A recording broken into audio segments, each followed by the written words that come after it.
Welcome to the channel. So there are a ton of gluten-free brownie recipes on the web and they're all easy to find. The few things that drew me to this brownie recipe are, one, it uses one gluten-free flour and it is not a blend with multiple flours in it. And the flour it uses is one of the most affordable gluten-free flours that you can find. It uses brown rice flour. The other thing is the recipe was on the back of the package of brown rice flour.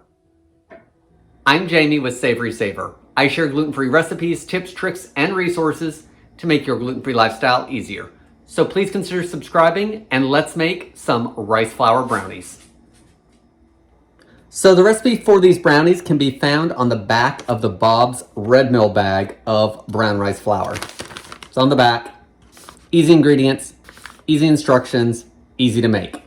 I'm sure if you only had white rice flour, you could probably use that too. I don't think it's gonna make much difference because there's not a whole lot of flour in it.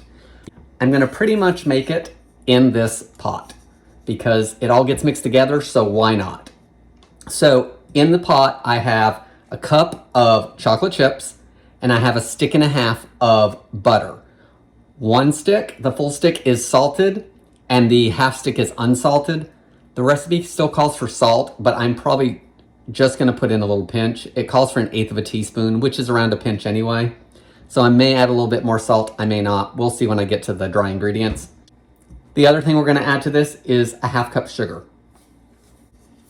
Now I'm gonna put this on the stove at low heat, whisking it until the chocolate and the butter is all melted and combined. And then I'm just gonna cool it for a few minutes so we can add the rest of the ingredients. I don't think you guys need to see me melt butter and chocolate, so I'm gonna do this and we'll start mixing the dry ingredients. So for the dry ingredients, to a small bowl, you wanna put 2/3 of a cup of cocoa powder, 1/3 of a cup brown rice flour. Certainly swap that out for white rice if that's all you have and try it with that. That's usually an easy swap out in other recipes, so definitely don't let the not having brown rice flour stop you from making these. We're gonna add 1 teaspoon of baking soda, and if you're adding salt, pinch of salt, 1/8 of a teaspoon. Let's whisk this together. That's gonna help break up those cocoa clumps. Cocoa likes to have clumps in it for some reason. Okay, that looks good, so let's put that off to the side. Next, you wanna get an 8x8 pan and grease it with whatever grease you choose. I like to use shortening on things like this, but by all means, use spray or canola, whatever you wanna grease your pans with. There's cocoa powder in this because that's where I measured it to keep the cocoa powder off my counters.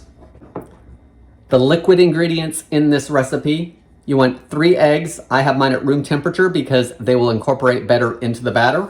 And you're gonna need 2 teaspoons of vanilla. So I'm gonna tend to that chocolate that's melting on the stove, and just when it's almost melted, I'm gonna pop the oven on to 350 degrees. That's gonna let the oven warm up, but still give me a few minutes to let the mixture of chocolate and butter cool off just for a minute or two before I add those eggs. So everything is melted down except for that one little piece of butter. It's gonna keep melting, I'm not gonna worry about it. So I've got my oven on set for 350. And while that preheats, we'll let this cool for just a few minutes and then we'll just add the rest of the ingredients and finish the recipe. So the chocolate has had time to cool slightly. Let's add the wet ingredients.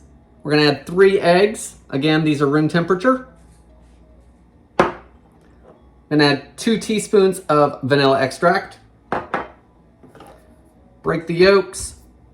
Let's get everything a whisk. All right, you can see that egg has thickened it up a little bit. At this point, I'm gonna fold in my dry ingredients. So I've switched to a spatula, let's just fold those in.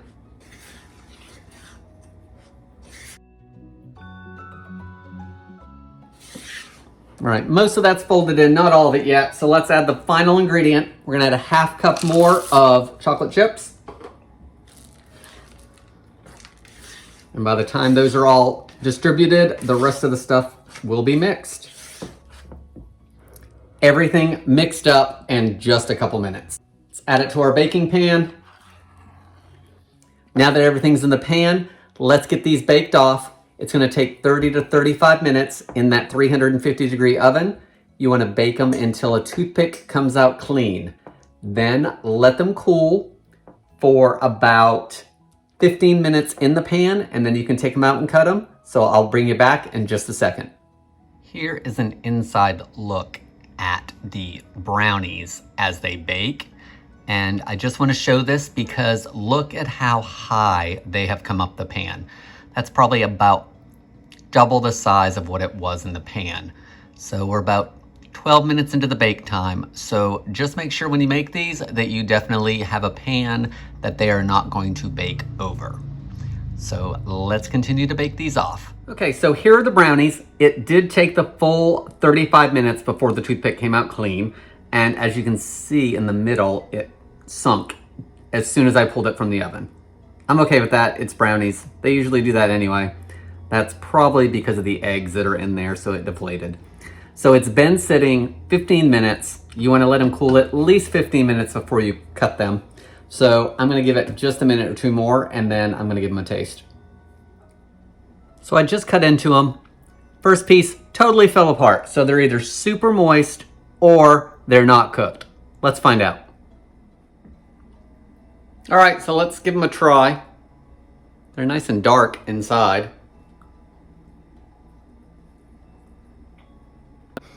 Very fudgy, much more than I expected actually. They are moist, the word that some people don't like.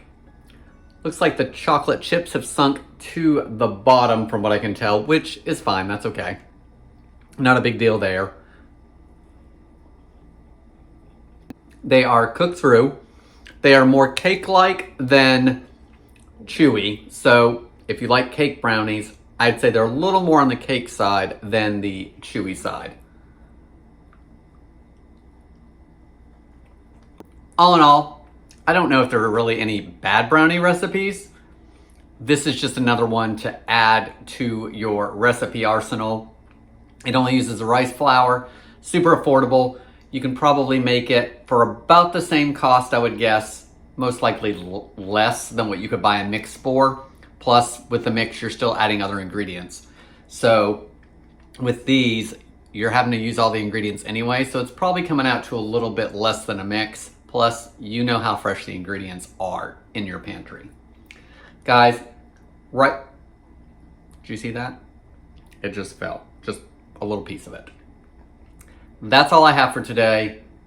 Rice Flour Brownies, Bob's Red Mill recipe. I will link below to the recipe. The ingredients will be listed below in the description, and any ingredients you might not be able to find. Thank you so much for watching, and I hope to see you on the next video.